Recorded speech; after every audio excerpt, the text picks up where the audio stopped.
दिन था 24 जून 1576 का।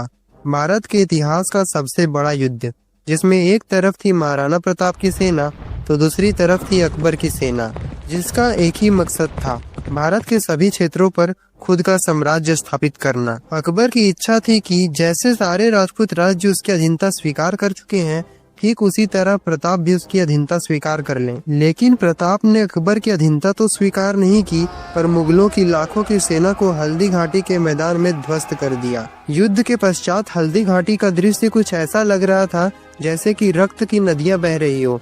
आइए हम देखें कि इतिहास का सबसे बड़ा युद्ध कैसे एक विनाशकारी रूप ले लेता है, कैसे प्रताप बहलोल खान को घोड़े सहित 2 भागों में चीर देते हैं, कैसे अकबर की सेना मेवाड़ के रणबांकुरों की वीरता को देखकर रणभूमि छोड़कर भागने लगती है। यह कहानी है मेवाड़ के उस योद्धा की, जिसने मेवाड़ को बुरी सी बुरी स्थिति में भी झुकने नहीं दिया, जिसने केवल कुछ राजपूत सैनिकों की सहायता से अकबर के मेवाड़ पर अधिकार करने के सपने को पूरी तरह से तोड़ दिए, जिसने अपनी तलवार की एक वार से अकबर के बड़े से बड़े योद्धा को घोड़े सहित 2 भागों में चीर दिए। यह इतिहास का वह योद्धा है जिसे आज हम वीर शिरोमणि महाराणा प्रताप के नाम से जानते हैं, जिनका जन्म कुंभलगढ़ के किले में 9 मई 1540 को हुआ था। महाराणा प्रताप को अस्त्र शस्त्र की शिक्षा जयमल मृतिया ने दी थी, जो खुद एक बहुत बड़े योद्धा थे। आइए मैं आपको महाराणा प्रताप के जन्म से ठीक 18 साल आगे ले चलता हूँ, जिस समय मेवाड़ के राजा थे महाराणा उदय सिंह। खानवा के युद्ध में काफी संख्या में मेवाड़ के राजपूत मारे गए थे, जिसके कारण मेवाड़ के पास सैनिकों की संख्या काफी कम थी, जिसकी वजह से मेवाड़ अभी पूरी तरह से कमजोर हो चुका था, जिसका फायदा अकबर उठाता है और वह 1568 में चित्तौड़ पर आक्रमण कर देता है।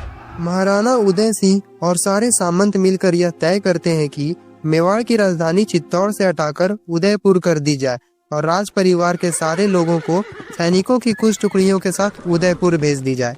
महाराणा उदय सिंह के आदेश से चित्तौड़ की रक्षा का भार जयमल एवं फत्ता लेते हैं। इस वक्त महाराणा प्रताप भी चित्तौड़ में रहकर अकबर के विरुद्ध युद्ध करने की जिद करते हैं, परंतु उनकी एक नहीं सुनी जाती और उन्हें भी उदयपुर जाना पड़ता है। 1568 में चित्तौड़ के किले में हुआ युद्ध बहुत भयंकर था। यह युद्ध तकरीबन 6 महीने तक चलता रहा, जिसमें जयमल एवं फत्ता और अन्य राजपूत सैनिक अंतिम दम तक लड़ते हुए मारे गए। किले में उपलब्ध सभी छत्रानियों ने जौहर किया। यह चित्तौड़ के किले में किया गया अंतिम जौहर था। जब अकबर किले में पहुंचा तो उसे खुद के सैनिकों के नरमुंड और राख के अलावा कुछ नहीं मिले, जिसके कारण अकबर क्रोधित होकर चित्तौड़ के आसपास के सारे क्षेत्र में लूटपाट करवाता है और कई महिलाओं के साथ बदसलूकी कर 30,000 हिंदुओं का नरसंहार करवा देता है।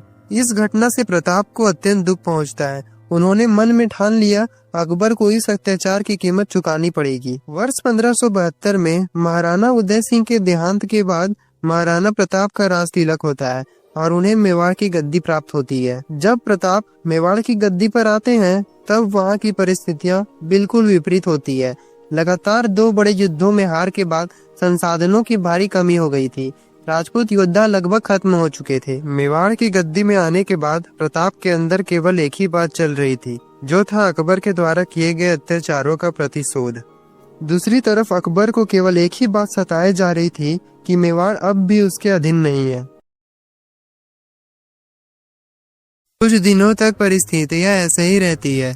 अकबर ने इस दौरान महाराणा प्रताप को समझाने के लिए कई शांति दूत भेजे, लेकिन राणा प्रताप का एक ही जवाब था, मेवाड़ कभी झुकेगा नहीं, चाहे उसे युद्ध ही क्यों न करना पड़े। अंततः मान सिंह, जो कि अकबर का मुख्य सेनापति था, अकबर उसे राणा प्रताप को अपनी अधीनता स्वीकार करने हेतु प्रस्ताव लेकर भेजता है, परंतु राणा प्रताप मान सिंह को मिलने तक से इनकार कर देते हैं और खुली युद्ध की चुनौती दे देते हैं। इसके बाद अकबर के मुख्य सेनापति मान सिंह अपमानित होकर अकबर से 1 लाख सेना के साथ मेवाड़ पर आक्रमण करने के लिए कहते हैं। इसके बाद अकबर मान सिंह को 1 लाख की सेना के साथ युद्ध करने के लिए कुछ करने की आज्ञा दे देता है।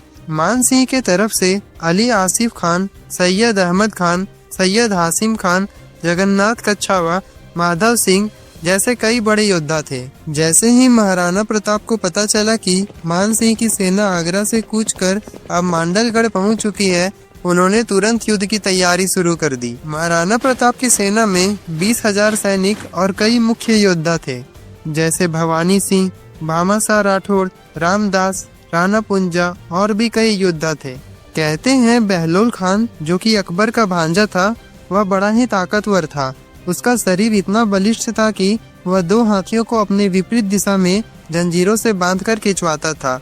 फिर भी उसका कदम एक जगह से दूसरी जगह तक डगमगाता भी नहीं था। उसने युद्ध की तैयारी के दौरान घात लगाकर महाराणा प्रताप पर वार करने की कोशिश की। प्रताप ने उसके अचानक वार का इतनी चुस्ती से जवाब दिया कि बहलोल खान को घोड़े सहित 2 भागों में चीर दिया, जिससे अकबर की सेना को प्रताप की ताकत का अंदाजा हो चुका था। युद्ध के दौरान कई सेनापतियों ने महाराणा प्रताप को यह सलाह दिया कि हम मान सिंह की सेना को मांडलगढ़ में ही रोक देते हैं, परंतु प्रताप की योजना यह थी कि हम मान सिंह को उसकी सेना के साथ हल्दी घाटी दर्रे से आने देते हैं। हल्दी घाटी का दर्रा जो बहुत ही छोटा है, जहां से एक बार में एक ही सैनिक निकल सकता है।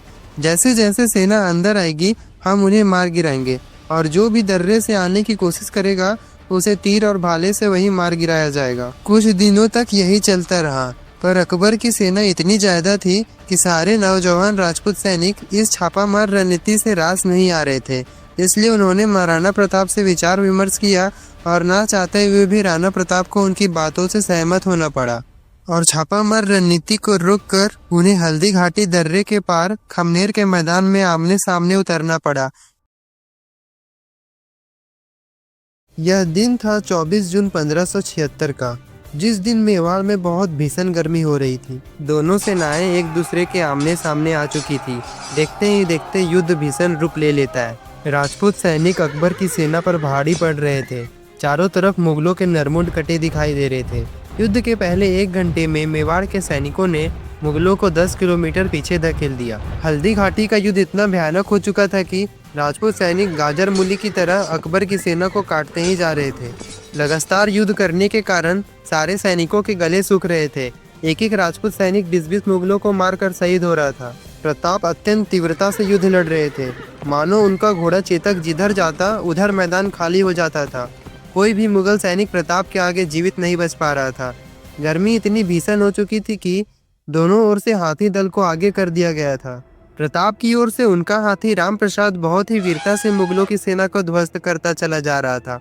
तभी राम प्रसाद के महावत को मुगलिया तीर लगती है और वह नीचे गिर जाते हैं, और फिर मुगल सैनिक राम प्रसाद को जैसे तैसे बहुत ही कोशिश के बाद काबू कर अकबर के दरबार में ले जाते हैं। वहां अकबर राम प्रसाद के नाम को बदलकर पीर प्रसाद कर देता है।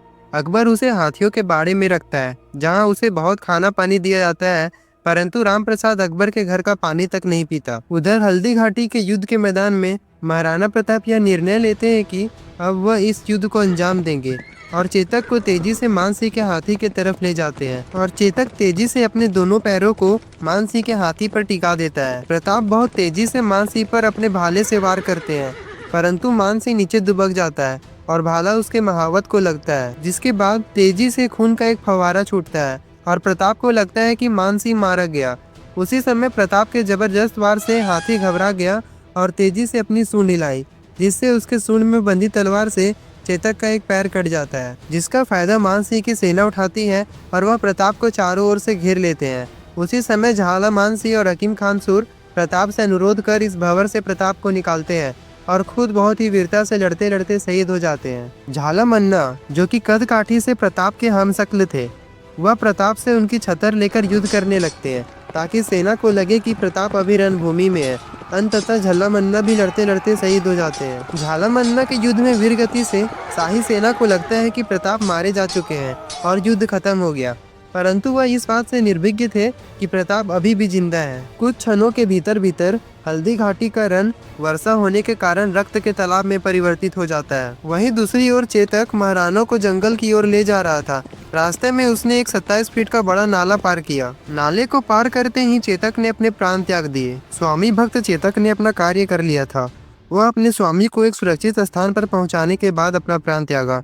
प्रताप ने चेतक को अश्रुपूर्ण विदाई दी, जहां आज भी बलीचा में चेतक की समाधि बनी हुई है।